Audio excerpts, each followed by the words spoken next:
हम देखते हैं तंजीरो नाम के एक लड़के को जो काफी परेशान है क्योंकि उसकी बहन जख्मी और बेहोश है। तंजीरो अपनी सिस्टर नेजुको को अपनी पीठ पर उठाकर ले जा रहा होता है और तंजीरो समझ नहीं पा रहा था कि आखिर ये सब हुआ कैसे। फिर तंजीरो अपनी सिस्टर को कहता है कि नेजुको मरना मत, चाहे कुछ भी हो जाए मैं तुम्हें बचाऊंगा। फिर हमें एक दिन पहले का फ्लैशबैक दिखाया जाता है जहां तंजीरो चारकोल बेचने के लिए जाने वाला होता है। तभी उसकी मॉम आती है और तंजीरो के चेहरे पे जो धूल लगी थी उसको कपड़े से साफ करती है। फिर तंजीरो की मॉम उसे कहती है कि इतनी बर्फ में तुम्हारा जाना खतरनाक भी हो सकता है, लेकिन तंजीरो कहता है कि वो चाहता है कि न्यू ईयर के दिन सब पेट भर कर खाना खाएं। ये सुनकर तंजीरो की मॉम खुश हो जाती है और तंजीरो को थैंक्स बोलती है। फिर शिगेरू और हेनेको जो कि तंजीरो के छोटे भाई बहन हैं, वो भी उसके साथ चलने की जिद करते हैं। तभी तंजीरो की मॉम उन दोनों को मना कर देती है और कहती है कि तुम तंजीरो जितना तेज नहीं चल सकते और आते वक्त वो तुम्हें उठा के नहीं ला सकता।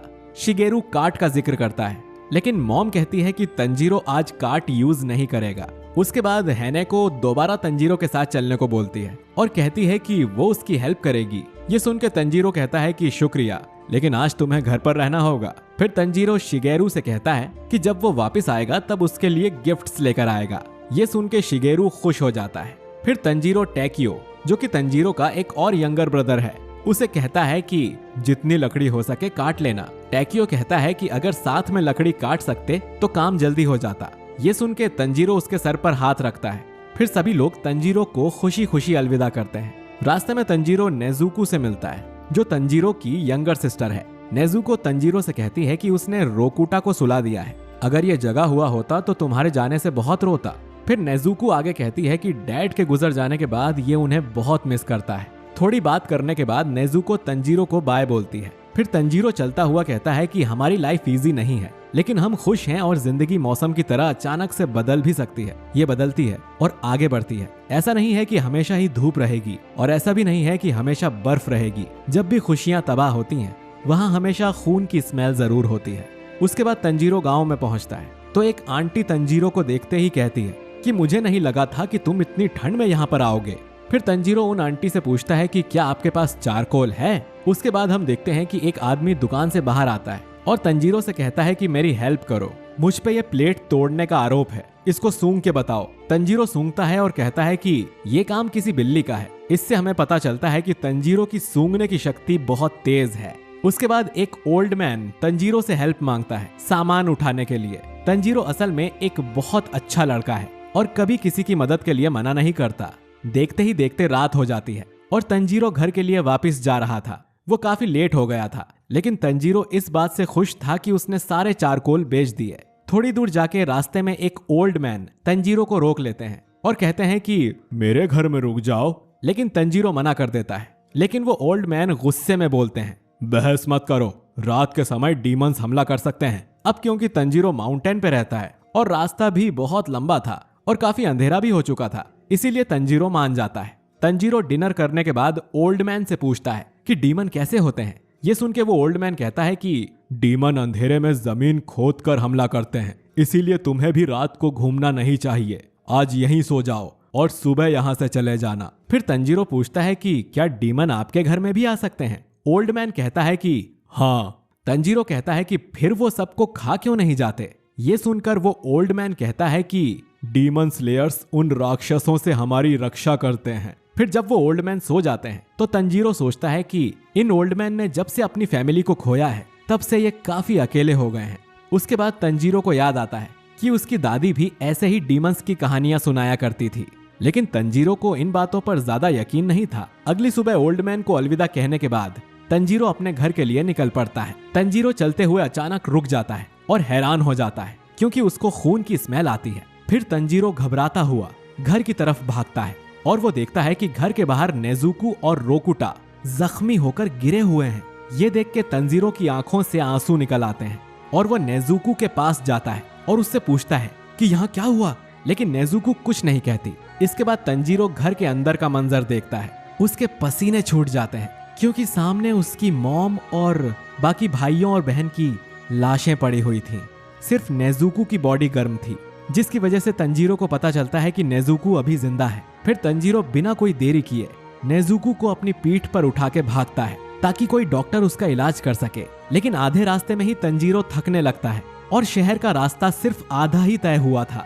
थोड़ी दूर जाने के बाद नेजुको होश में आ जाती है और तंजीरो को धक्का देती है, जिसकी वजह से तंजीरो और नेजुको ढलान से नीचे गिर जाते हैं। तंजीरो कहता है कि बर्फ की वजह से मैं बच गया। फिर तंजीरो उठता है और आसपास नेजुको को ढूंढने लगता है। तंजीरो देखता है कि नेजुको एक पेड़ के पास खड़ी है। वो पूछता है कि क्या तुम ठीक हो, लेकिन नेजुको इसका कोई जवाब नहीं देती और तंजीरो पर ही हमला कर देती है। तंजीरो खुद को बचाता है, लेकिन उसको समझ नहीं आ रहा था कि नेजुको ऐसा बिहेव क्यों कर रही है। फिर तंजीरो नेजुको का फेस देखता है। नेजुको का फेस एक डीमन के जैसा हो गया था। धीरे धीरे नेजुको की ताकत बढ़ने लगती है और वो साइज में भी बड़ी हो रही थी।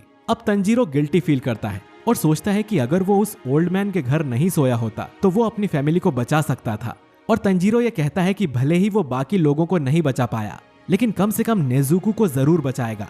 तंजीरो को यकीन था कि नेजुको ने उसकी फैमिली को नहीं मारा है, क्योंकि उस घर के पास एक अनजान स्मेल आई थी जो कि जरूर किसी डीमन की होगी। फिर हम देखते हैं कि नेजुको के आंसू आ जाते हैं, यानी कि नेजुको में अभी भी ह्यूमन इमोशंस हैं। लेकिन अचानक से कोई नेजुको पे हमला कर देता है, पर नेजुको खुद को और तंजीरो को बचा लेती है। तंजीरो उससे पूछता है कि तुम कौन हो। फिर तंजीरो की नजर डेस्ट्रॉय डीमन सोर्ड पे जाती है, जिसको देख के तंजीरो समझ जाता है कि ये शख्स एक डीमन स्लेयर है और वो नेजुको को मारना चाहता है क्योंकि वो एक डीमन बन गई है। डीमन स्लेयर पूछता है कि तुम इसको बचा क्यों रहे हो। तंजीरो कहता है कि मेरी छोटी बहन है। डीमन स्लेयर को समझ नहीं आता और वो कहता है कि इसको तुम अपनी बहन बोलते हो। फिर जैसे ही डीमन स्लेयर भाग के इनकी तरफ आता है, तंजीरो नीचे बैठ जाता है और देखता है कि नेजुको उस डीमन स्लेयर के पास है। ये देख के तंजीरो घबरा जाता है। फिर डीमन स्लेयर कहता है कि मैं तुम्हारी बहन को मारने वाला हूँ। लेकिन तंजीरो डीमन स्लेयर को समझाते हुए कहता है कि नेजुको ने किसी को नहीं मारा, उसकी फैमिली पे डीमन का हमला हुआ था और नेजुको ऐसे कैसे हो गई मुझे बिल्कुल नहीं पता। डीमन स्लेयर कहता है कि इसके घाव में डीमन का खून मिल गया है, इसीलिए ये भी एक डीमन बन चुकी है और इसी तरह डीमन बढ़ते हैं। तंजीरो कहता है कि नेजुको किसी इंसान को नहीं खा सकती। डीमन स्लेयर कहता है कि तुम मजाक कर रहे हो, अभी ये तुम्हें खाने वाली थी। तंजीरो कहता है कि तुम गलत हो, वो अभी भी मुझे जानती है और मैं उसको किसी को चोट पहुंचाने नहीं दूंगा। मैं वापस नेजुको को पहले जैसा कर दूंगा। डीमन स्लेयर कहता है कि एक बार कोई डीमन बन गया तो वो वापस इंसान नहीं बन सकता। तंजीरो कहता है कि मैं इलाज ढूंढ लूंगा और जिसने मेरी फैमिली को मारा है मैं उसका शिकार करके सब ठीक कर दूंगा। डीमन स्लेयर अपनी तलवार उठाता है तो तंजीरो डर जाता है, क्योंकि अब नेजुको ही उसकी इकलौती फैमिली है और अब वो उसे भी खोना नहीं चाहता। इसीलिए तंजीरो रोता हुआ डीमन स्लेयर के आगे रहम की भीख मांगता है और नेजुको को छोड़ने का बोलता है। ये सुनकर डीमन स्लेयर गुस्से में कहता है कि अगर भीख में इतनी ताकत होती तो आज तुम्हारी फैमिली जिंदा होती। कमजोर लोगों की किस्मत में होता है ताकतवरों के हाथों मरना। अगर तुम अपनी बहन को बचाना चाहते थे तो क्यों तुमने अपनी कुल्हाड़ी से मुझ पे हमला नहीं किया, क्यों मुझे पीठ दिखाई। इसी वजह से आज तुम्हारी बहन पकड़ी गई।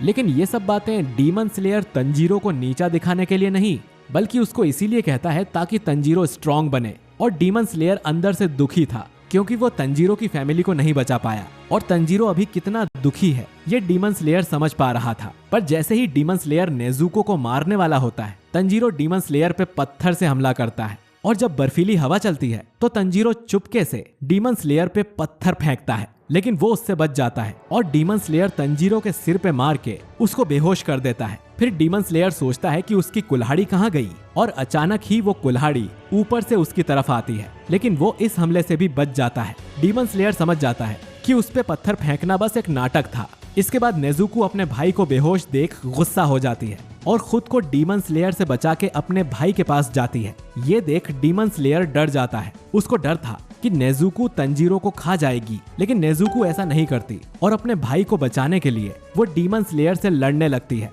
ये देख के डीमन स्लेयर हैरान हो जाता है क्योंकि उसने आज से पहले ऐसा कुछ नहीं देखा था।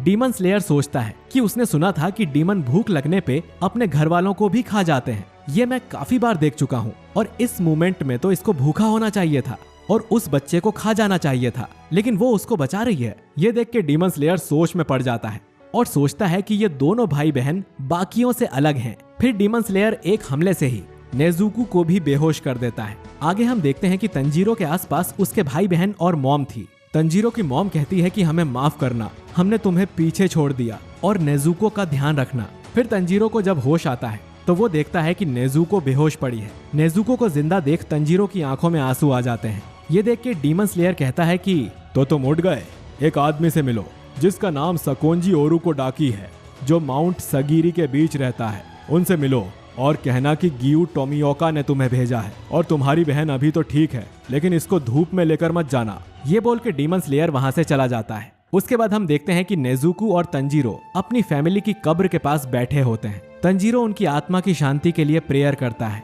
डीमन पावर की वजह से नेजुको के सारे घाव भर गए थे और थोड़ी देर बाद तंजीरो नेजुको का हाथ पकड़कर उस माउंट सगीरी की तरफ चल पड़ता है और एपिसोड नंबर 1 यहीं पर एंड हो जाता है।